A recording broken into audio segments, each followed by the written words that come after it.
এই দেশে জিয়াউর রহমান একজন সম্মানী ব্যক্তি ছিল, শেখ মুজিবুর রহমান একজন সম্মানী ব্যক্তি ছিল। সে দেশের জন্য কাজ করেছে, আমাদের জিয়াউর রহমানও দেশের জন্য কাজ করেছে।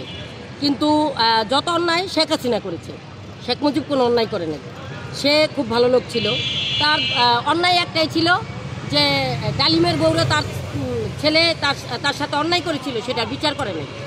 সেটাই তার এই দেশে এই কারণে তার এই জীবন দিতে হয়েছে। কিন্তু সেই প্রতিশোধ শেখ হাসিনা নির্দোষ আমাদের বিএনপির নেতাকর্মী হতে শুরু করে সবার উপর দিয়ে নিছে।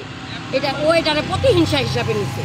কিন্তু আমরা জিয়াউর রহমান যেমন সম্মানী ব্যক্তি, এমন শেখ মুজিবও সম্মানী ব্যক্তি। আমাদের দেশনায়ক তারেক রহমানও কিন্তু শেখ মুজিবকে সম্মান দিয়ে কথা বলে।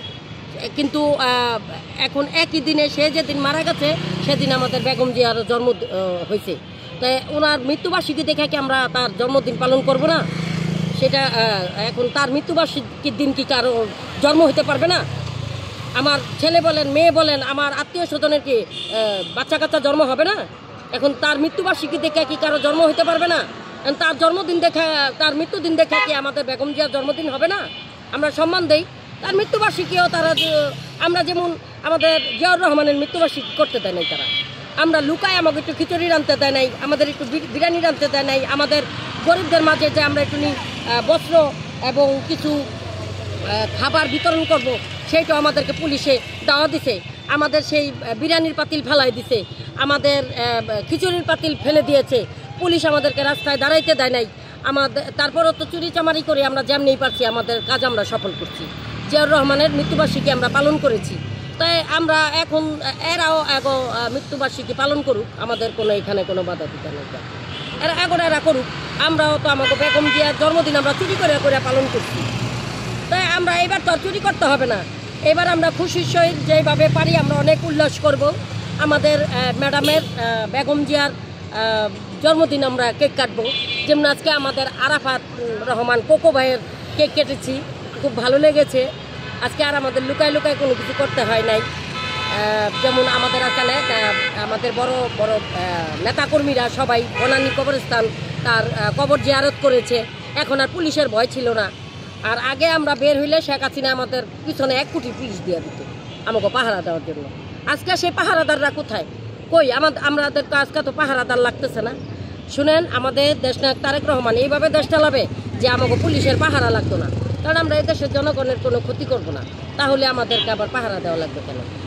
পাহারা ছাড়াই আমরা সব কিছু করতে পারি। আমরা দেশও চালাবো, আমাদের এত পুলিশ লাগতো না। আমাকে এত পুলিশ পাহারা দিয়ে আমরা দেশ চালাবো না। আমরা মাটি বললাম না যে আমরা মাটি কেটে খাবো, আমরা কামলা দিয়ে খাবো, আমরা কাজ করে খাবো, আমরা কোনো চাঁদাবাজি করে খাবো না। আমরা কারো জানমালের ভিতরে হাত দিব না। আমরা কোনো চাঁদাবাজি চাই না। আমরা এই দেশে শান্তি চাই। তার মানে কি শেখ মুজিবুর রহমান ভালো ছিল, তার শোক দিবস 15ই আগস্ট এটা পালন করবেন না বা আপনারা শোক জানাবেন না? কেন? তাকে সম্মান করি, শোক জানাইতেই পারি। শোক জানানো এক জিনিস, আমাদের ম্যাডামের জন্মদিন করা সেটা আলাদা। এখানে শোক না জানানোর কি আছে? হাসালেন, এখানে শোক কি এখন কান্দা কাটটা মানে আপনারা সোশ্যাল মিডিয়ায় কানতে হবে শেখ মুজিবুর রহমানের জন্য? বলেন, কানতে হবে? না না, আমরা কি শোক জানাতে চাচ্ছেন কিনা সেটা বলছি। হ্যাঁ, সে একজন সম্মানী ব্যক্তি ছিল এই দেশের জন্য, সে একজন ভালো লোক ছিল। তার মৃত্যুর জন্য আমি শোক জানাইতেই পারি। সেটা কি আমার আওয়ামী লীগ আর বিএনপি করতে হবে? একজন ভদ্রলোকের জন্য আমি তো শোক জানাইতেই পারি। তো এটা না জানানোর কি আছে?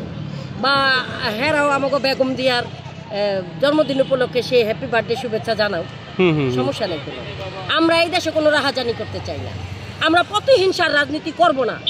তারেক রহমান বলে দিয়েছে ডাইরেক্ট, আমি প্রতিহিংসার রাজনীতি চাই না। আমি চাই এই দেশের শান্তি। আমার বাপ যেভাবে দেশ চালাইছিল আমি ওইভাবে দেশ চালাইতে চাই। আমাদের জিয়ার আদর্শে আমরা আদর্শিত। আমরা চাঁদাবাজ মুক্ত বাংলাদেশ গড়ব। আমরা এই দেশে আমাদের দেশটা তারেক রহমান যখন প্রধানমন্ত্রী হবে তখন এই দেশে কোনো চাঁদাবাজ থাকতে পারবে না, এই দেশে কোনো চোর ডাকাত থাকতে পারবে না, এই দেশে কোনো ঘুষের রাজনীতি হবে না, ঘুষ দিয়ে চাকরি নিতে হবে না, বুঝছেন? সুদ দিয়ে টাকা আনতে হবে না। এই দেশে সবাই 4টা ডাল ভাত খেতে পারবে, সবাই কাজের ব্যবস্থা করবে। সেই ব্যবস্থা আমাদের দেশনায়ক তারেক রহমান করবে। কারণ এই দেশে আমরা কোনো চাঁদাবাজি মুক্ত বাংলাদেশ করব। আমরা চাঁদাবাজ মুক্ত বাংলাদেশ, সবার আগে বাংলাদেশ। ধন্যবাদ।